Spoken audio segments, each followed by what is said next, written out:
What's up, founders, and welcome back to another hot take. In today's hot take, I'm not gonna lie, I'm really excited. And the reason why I am so excited is because today is actually New Year's Day. You're probably not gonna actually see this until way beyond January 1st, but I am so thrilled, I'm so pumped, I'm so excited. I am also still a little bit hyped up on the pre-workout that I had this morning, and so I've got a lot of caffeine in my body and in my system. But overall, I'm still really excited about today's hot take because it's gonna be all about how to create a marketing plan. How do you actually create a marketing plan? How do you go about and defining what that marketing plan looks like, either for the quarter, for the first half of the year, or just the year in general. And we're actually gonna talk about just a few steps that not only do I take, but that you should be thinking about whenever you're sitting down to create your marketing plan for your business. Okay, the first step is, in order for you to create a marketing plan, you absolutely have to know your goal. We've got to know where you're actually headed.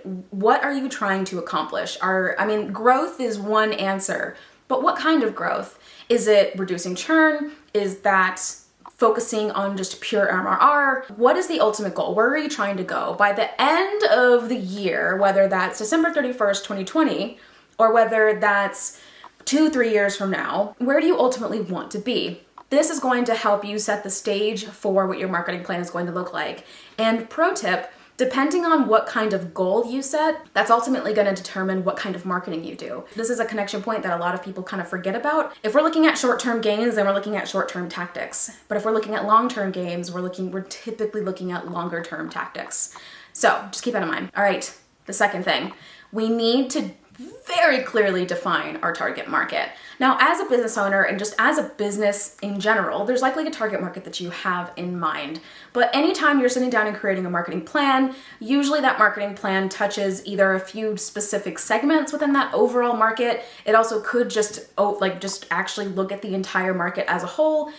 Ultimately, you have to make the decision on what part of the market does this marketing plan specifically speak to? Who does this actually speak to? Whether that's B2C, B2B, doesn't really matter. How is your marketing ultimately going to influence other people into being interested in your product, talking about your product, etc.? Make sure that we have a clearly defined target market. So important. Otherwise we're just throwing tactics out to literally anyone and everyone, and as we all know, that doesn't actually work. So let's just make sure that we're not doing that. Cool. Okay, this is probably one of my personal favorite steps, and this is something that I do every single time I'm creating any kind of strategy, whether it's a marketing plan or business plan or whatever. But I am almost always defining what the success gaps are. If you know what your goal is, you know you want to get from point A to point B. And you want to be able to very clearly define how you're going to get there. But what's also really important to understand about whether you're marketing, business, whatever, is what is actually preventing you from reaching that success. What are your success gaps? This is a concept that comes from a really awesome strategist and author of a book that I'm honestly blanking on right now. I'll try to link it down below. But your success gaps are ultimately, it's the chasm that you need to cross. And if you don't have a clear understanding of what that chasm is, why it's there, then it's going to be really hard for you to paint the picture of what success looks like. So make sure that your marketing plan actually has success gaps. Example success gaps could be things like, well, we're not generating enough signups or free trial signups because we don't have enough traffic. We don't have enough traffic because we're not creating enough content regularly. Creating enough content regularly would be the success gap to ultimately fix in that case. So be thinking about what is ultimately preventing you from reaching success, because that is actually going to be a critical part of your marketing plan, and your marketing plan will help you define the right things to overcome those. All right. Choosing your channels. This is step number 4. After you define your goal, you have a general understanding of what the target market is going to be, and if this is a very specific marketing plan, you have specifically defined perhaps what that target market ultimately is or what segments are in that market.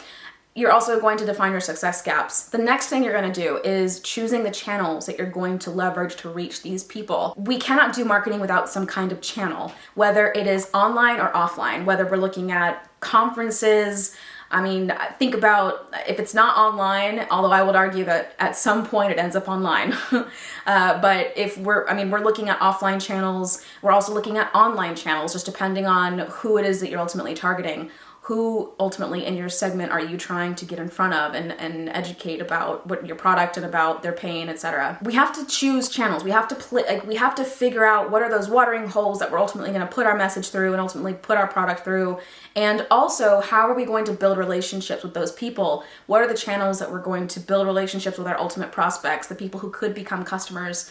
This is where the marketing plan really starts to diversify quite a bit. And this is also where we start getting really specific about how we ultimately think we're going to reach the right people at the right time. And again, this is much less about pushing, just pushing a message out. It's really truly about building relationships. That's really how marketing evolves and expands and grows and gives businesses that exponential growth that they're looking for. Okay, now the last thing I'm going to give you today is actually structuring your campaigns. So after you choose your channels, now you can choose, depending on your maturity in your business cycle or your startup cycle, wherever you are in your journey, you can absolutely approach marketing as just a bunch of channels that you push messages through, or you build relationships through. You can approach it that way. That's possible.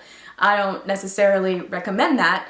But I do think that there is a time and a place for when you approach it that way and you approach marketing as just thinking about it in terms of channels. At some point though, you're gonna have to start structuring campaigns. And what I mean by that is, instead of operating marketing as if the channels are just these like individual, almost siloed things that you just like push marketing messaging through, start thinking about how you can actually tie a lot of these things together. Because the reality is that customers don't just like fall onto your product. They go through a journey. They go through a process to not only discover your product, but also decide that it's going to be the right thing for them. So part of what we do from like a marketing standpoint is we ultimately have to structure campaigns at some point.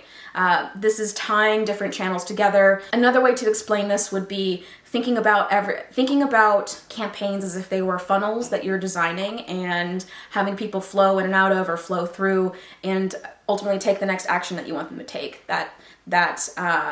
Taking the free trial or the demo or the signing up for free or creating an account, what have you, whatever your ultimate action or outcome is. So many of us think, again, as channels, as these things that just kind of like operate in silos and they don't ever talk to each other. A pro tip for this step would be to really think about how do we create a story and how do we bridge a lot of these channels together into a campaign, what we would call a campaign, or a funnel if that's easier to understand, if that's a better way to explain it. I think one extra caveat that I would add to all of this is make sure that you give your marketing plan a very specific time frame. So it could be as short as a month or 3 months. It could also be as long as a year. And traditionally, marketing plans last for the entire year. But what I actually find, especially for startups, is that marketing plans, I find that they're best when they're about 6 months. So that way you can go back to the drawing board in case something didn't generate the results that you were looking for, if something didn't work,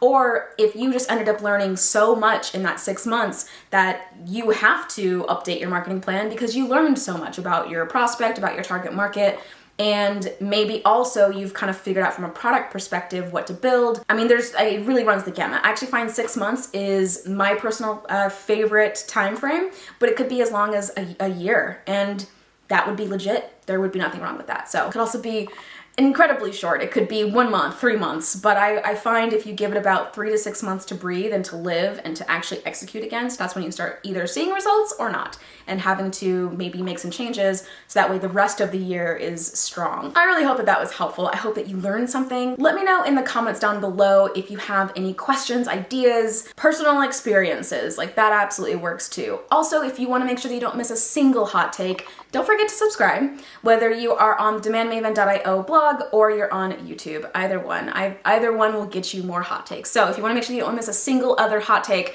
don't forget to subscribe, just saying. My name is Asia. I am the founder of DemandMaven, where we work with early stage startups to reach their very first growth milestones from 100 customers to 1,000 and beyond. All right, thank you so much. Have an awesome day.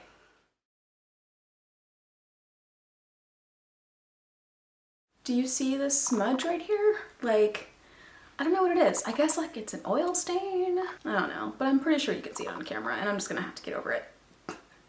I am super hype. I'm really super hype. I'm super hype about everything that's happening right now. But I have to make sure I have really good posture. Good posture, good posture, good posture. I talk so much with my hands and I never know if they're in frame or not, so I just have to guess. Like I can kind of see in my viewfinder, but for the most part, it's just like, I don't know, I'm just gonna guess with my hands. Hope you could see them, because I talk with them and I'm unashamed about me talking with my hands. Okay, cool, all right, awesome.